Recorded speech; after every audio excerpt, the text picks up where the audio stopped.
Hello and welcome back to another horror story. আজকের গল্পটা আমার কাছে পাঠিয়েছে সাফওয়ান মেরাজ নামের একজন। সে প্রায় 1 মাস আগে আমাকে ইমেল করেছিল। ইমেলে এসে সুন্দর করে ঘটনাটা একদম নিজের ভয়েসে রেকর্ড করে সেই রেকর্ডেড ফাইলটা আমাকে ইমেল করে পাঠিয়েছে। যাই হোক, ঘটনাটা খুবই সুন্দর আর খুবই গোছানোভাবে সে বলার চেষ্টা করেছে। তারপরেও কিছু কিছু পয়েন্ট ছিল, আসলে লুপহোল ছিল, আমি সেটাগুলো কাভার করে আপনাদেরকে বলার চেষ্টা করছি। এই ঘটনাটা অনেক আগের একটা ঘটনা, বলতে পারেন অনেকটা মুক্তিযুদ্ধের আগের ঘটনা। বর্তমানে সাফওয়ানরা যেখানে থাকে সেই জায়গায় আগে পুরোপুরি হিন্দুদের বসতি ছিল। একটা হিন্দু কমিউনিটি ছিল যারা এইখানে বসবাস করত। পরবর্তীতে তারা আসলে এখান থেকে মুভ হয়ে যায়। মুক্তিযুদ্ধ পরবর্তী সময়ে এখান থেকে অনেকেই ছড়িয়ে ছিটিয়ে যায়। তো এই জায়গাটা অনেকটা খালি পড়ে থাকে, আর সেই জায়গাটাতে সাফওয়ানের দাদা এসে বসতি তৈরি করে। সে জায়গা কিনে নেয়, এই জায়গাটা নিয়ে তারা বসবাস করা শুরু করে। আর যেহেতু এখানে একটা হিন্দু কলোনি ছিল, অনেক হিন্দু মানুষ এখানে বসবাস করতো, তাই তাদের অনেক কিছু আসলে সেখানে থেকে গেছিলো। পাশাপাশি সবাই আসলে তখনও চলে যায়নি, কিছু কিছু পরিবার আসলে তখনও সেখানে থেকে গিয়েছিল। সেই পরিবারের মাঝেই ছিল একটা তান্ত্রিক পরিবার, যেখানে একটা হিন্দু তান্ত্রিক বসবাস করত।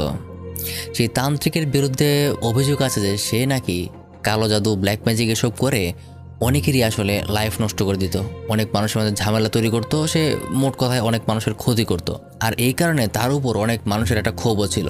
তবে সেই তান্ত্রিক একসময় মারা যায়। মারা যাওয়ার পর যখন তার লাশ চিতায় পোড়ানো হয়, সেই সময়টাতে হঠাৎ কীভাবে যেন চিতা থেকে তার লাশটা সম্পূর্ণ গায়েব হয়ে যায়। যখন সে জীবিত ছিল তখন তারও বেশ কিছু পাওয়ার ছিল, সে নাকি মানুষের চোখের সামনে দিয়ে গায়েব হয়ে যেতে পারত। এটা তাকে বলেছে আসলে সাফওয়ানের বাবা। সাফওয়ানের বাবা সাফওয়ানকে বলেছে যে সেই তান্ত্রিকটা যখন জীবিত ছিল তখন মানুষের মাঝে হঠাৎ করেই গায়েব হয়ে যেতে পারত, আর যখন মৃত্যুর পর তার লাশটা পোড়ানো হচ্ছিল তখনও চিতা থেকে তার লাশটা গায়েব হয়ে যায়। মানুষ বুঝতেই পারে না যে একটা মানুষকে মৃত্যুর পর চিতা থেকে কিভাবে মানুষ গায়েব হয়ে যেতে পারে। যাই হোক, এখান থেকেই মূলত আসল ঘটনাটা শুরু। সাফওয়ানদের যে বাসা, সেই জায়গায়ও আগে একটা হিন্দু পরিবার বসবাস করত। আর সাফওয়ানের দাদার যে ঘরটা ছিল সেইখানে আগে একটা মন্দিরের অংশ ছিল। থাকে না অনেক পারিবারিক মন্দির, অনেকে হিন্দু ফ্যামিলিতে দেখবেন যে তাদের পারিবারিক একটা মন্দির থাকে, ঘরের মাঝেই আর একটা মন্দিরের মতো থাকে, অনেকটা এরকম ভাবে ছিল। তো সেইখানে নানা রকম অদ্ভুত কিছু ঘটনা দেখতে পাওয়া যেত। সেই ঘটনাগুলো কি আসলে সেটা আমাকে খুব ভালোভাবে সে ব্যাখ্যা করে নাই, তবে শুধু বলেছে যে অদ্ভুত কিছু ঘটনা ঘটতো। তো যাই হোক, সামনে আগাই। সেই তান্ত্রিকের মৃত্যুর পরপরই, অর্থাৎ চিতার এই ঘটনার পরপরই কিছুদিন পর সাফওয়ান হঠাৎ একদিন রাতের বেলা বারান্দায় এসে দেখতে পায় তাদের ঘরের সামনে একটা চিনের চালের মতো সেখানে একটা আগুনের মতো কিছু জ্বলছে, লাইক একটা মানুষের মতো অবয়ব, আর সেখানটা আগুনের মতো কিছু একটা জ্বলছে। আর এইটা দেখে সে বেশ খানিকটা ভয় পেয়ে যায়, আর সে তখন সাথে সাথে আয়াতুল কুরসি পড়া শুরু করে। আয়াতুল কুরসি পড়া শুরু করা মাত্রই সেই যে অবয়বটা ছিল সাথে সাথে আবার সেখান থেকে ভ্যানিশ হয়ে যায়। তো তখনকার মতো সাফওয়ানের তেমন কিছু হয়নি, সে তার নিজের রুমে এসে ঘুমিয়ে পড়ে। কিন্তু তার কিছুদিন পর আরেকটা ভয়াবহ ঘটনা ঘটে।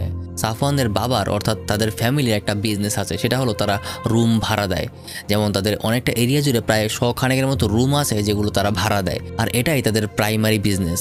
তো সেই রুমের মাঝে যারা থাকতো তাদের মধ্যে থেকে একজন হঠাৎ একদিন ফাঁসি দিয়ে, তবে সেটাও আসলে তেমন কনসার্নিং ছিল না। কনসার্নিং ছিল যখন তার লাশটা দেখা হয়, তখন দেখা যায় তার হাতের মাঝে একটা আগুনের চিহ্ন আঁকা আছে, একটা ট্যাটু করার মতো আছে ঠিক হাতের এইখানে, এই জায়গার মধ্যে।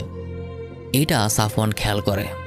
তখন তার মনে পড়ে সেই দিন রাত্রেবেলা যখন সে একটা অবয়ব দেখেছিল, আগুনের জ্বলন্ত অবয়ব, সেইটার হাতেও যে এরকমই একটা ট্যাটুর মতো ছিল। যে অবয়বটা সে দেখেছিল তার মধ্যেও অনেকটা সিমিলার টাইপের ট্যাটু ছিল। তো ব্যাপারটাকে সে একটু চিন্তা করলেও খুব বেশি একটা গুরুত্ব দেয় না, সে এটা অ্যাভয়েড করে। তার ঠিক 1 মাস পর আবারও আরেকটা ঘটনা ঘটে। সেখানেও সেই তাদের রুমে বসবাসকারী একজন হঠাৎ করে কোনো কারণ ছাড়াই মারা যায়, এবং সেই লোকটার পায়ে, সেই লোকটার হাতে না বরং সেই লোকটার পায়ে ঠিক একই রকম একটা ট্যাটু দেখা যায়, যেটা সেই আগের মৃত লোকের দেখেছিল। এইবার একটু সাফওয়ান চিন্তায় পড়ে যায় যে এটা আসলে কিভাবে সম্ভব। তো এই বিষয়টা তাকে অনেকটাই ভাবে তোলে যে এটা আসলে কিভাবে সম্ভব। এমন কাকতালীয় ঘটনা তো ঘটার কথা না, এটা কীভাবে হয়। তো যাই হোক, তার হাতে তেমন করার মতো কিছু ছিল না। সেই ভাবনাটা ভাবতে ভাবতেই সে সময় পার করতে থাকে, আর সে জানতো না যে তার জন্য আসলে সামনে কি অপেক্ষা করছে। তার কিছুদিন পর থেকেই সে ভয়াবহ রকম স্বপ্ন দেখতে শুরু করে। কোনো সাধারণ স্বপ্ন না, স্বপ্নে সেই তান্ত্রিকটা তা আসতো এবং তাকে বলতো যে সে তাকে তার সাথে নিয়ে যেতে চায়। তান্ত্রিকটা তাকে পুরোপুরি মেরে ফেলতে চায়। এইসব স্বপ্ন সে প্রতিনিয়ত দেখতে শুরু করে। সো এই সমস্যা থেকে রক্ষা পাওয়ার জন্য সে তারই এলাকার আরেক কবিরাজের শরণাপন্ন হয়। এই কবিরাজ তার কিছু রিচুয়াল পালন করে তাকে জানায় যে তার স্বপ্নে আসলে যে তান্ত্রিকটা আসে সেটা হলো তান্ত্রিকের আত্মা। সেই দিন সে চালের উপর যে লোকটাকে দেখেছিল সেটা ছিল আসলে সেই তান্ত্রিকটা। আর তার এই আয়াতুল কুরসি পড়ার কারণে সেই তান্ত্রিকের আত্মাটা তার উপর খুবই অসন্তুষ্ট হয়েছে।